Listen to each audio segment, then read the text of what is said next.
I think being the oldest sibling, you kind of notice things with your parents more than the rest of the kids, you know? And I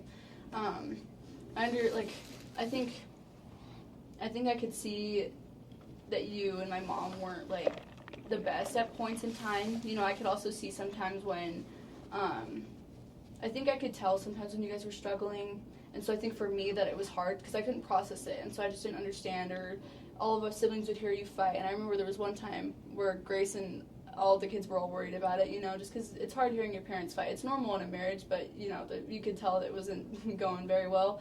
And I remember one time Grace asked me if you guys were in a divorce, and we were in the kitchen, and she's just crying, and I was just like, I don't know, like, you know, I felt bad, but I think for me that was, like, one of the first times I'd experienced a lot of, like, you know, I was really, really anxious, like, through the roof anxiety all the time at school, at, you know, everywhere I was, all the time. I was just very, very anxious because I was scared about what I was going to have to go home to. Like, just because I was scared that I was going to have to hear the news that you guys were splitting, you know?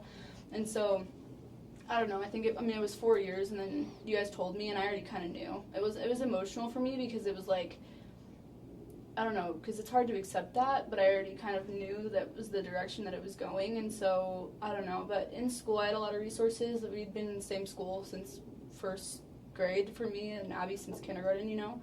So everyone knew our family, everyone knew who we were, and I was, like, lucky enough to have people there that, like, loved me and cared about me, and I had a counselor there that I talked to help with my anxiety for a lot of years. But I would say, like, that definitely, I think just, like, the kind of, like, the build up to the divorce was more of, like, my, like, first time really experiencing, like, you know, kind of being depressed and, you know, feeling anxiety. And I was very young, like, I was, you know, 8, 9, 10, 11, like, just super young ages. But I was also, like, fortunate enough to have family and, like, help at school and people that did understand me. So I was fortunate in that way. But I think that was, like, the first time I really experienced mental health and, like, had it take a toll on me. And my school, it showed in my school and my grades and how I performed and stuff. It definitely, like, you could tell, because I was never a bad student in school. I mean, I talked a lot, but I was never a bad student. But so I think that you could kind of see in, like, all areas of my life how it affected it. But yeah.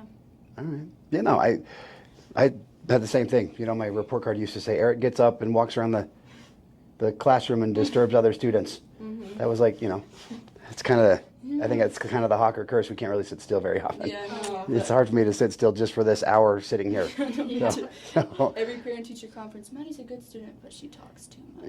yeah. But she moves around too much. But she's always where she's not supposed to be during class time. And I'm like, sorry. Yeah. Well, now Ellie, Yeah. we have to. She doesn't. Gosh. She doesn't sit where she's supposed to either. She didn't get that from her mom. So it's kind of the curse. We just, you know, all of us have a little bit of a attention deficit, you know, thing. You know, that's part of the reason why I do what I do. Because I don't have to sit in my office all day. I can go do other things and do things. Yeah. So, yeah. So, Gracie, what about you? Well, for me, like, I definitely have always kind of been a little anxious, kind of like Maddie, but definitely I don't think it's bad, because whenever I'd get, like, that scared feeling, I definitely would push it away because I didn't know what was going on because I was so young. But with, like, depression, I've kind of always struggled with it because when probably I was about, like, 6, I know it's super young, but I would get just, like, such deep feelings of sadness, and I didn't know what was happening, so I didn't want to tell anybody. But when I was around 7, I would, like, something would happen. And for a little kid, like, even just getting in a fight with your siblings can be super big. And so I would just go into my room, and that's, like, I would tell myself, I'm like, I just don't want to be here anymore. Like, little things like that. Like, I was I didn't know what was happening to me. So I kind of would just push it back. And I'm like, no, I'm okay. Like, I'm just being dramatic, like, all that kind of stuff. It definitely did start to get worse after the divorce because I always told myself, I'm like, we're all going to be a family forever, and all this stuff, like, my parents are never going to divorce, all this stuff. Like, I always told myself that because that's truly what I wanted to believe. But I do remember there was, like, one time when I was laying in my bed and you guys had gotten into a really serious fight and everyone was outside. And I went outside and I just started crying, and I was like, well, like, they just got into a really big fight, and I heard stuff that, like, I wish I didn't hear. And that's kind of when I knew that, like, stuff might have started to get bad in your marriage, and I feel like that's also when it started to get more worse for me, because I was just like struggling because I always told myself, I'm like, no, they're going to be together forever. And then when we were sitting in the car with my mom and I finally like got the news that you guys were getting a divorce, I just started sobbing.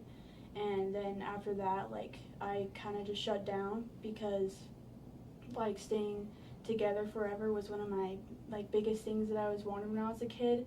And now I've definitely like come to terms with it, but it was definitely a breaking point for me when I was younger because I always wanted everyone to be in the same house and all together forever, especially because change isn't a very like good thing for me. I don't do very well with change, and that was a very big change for me, especially because I think I was like 8 or 9 when you guys got a divorce.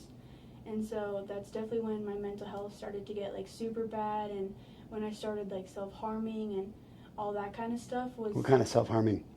I would break picture frames in my room and like start cutting myself with a glass in it, or I'd get like an eraser and just erase until my skin was like raw, just things like that. I never really did anything else rather than like cut myself or like erase my skin away, because when I was in like 5th grade, that was also a big thing that everyone did as like a challenge, I guess, is they were like, let's see who can erase until their skin is raw. And so I was like, well, I can just self-harm that way, or I can just break picture frames in my room and just cut myself and nobody will know. I can just hide it with like long sleeves, you know? Okay. I didn't know about that part. I didn't know any of those 2 things. Sorry you guys had to go through that.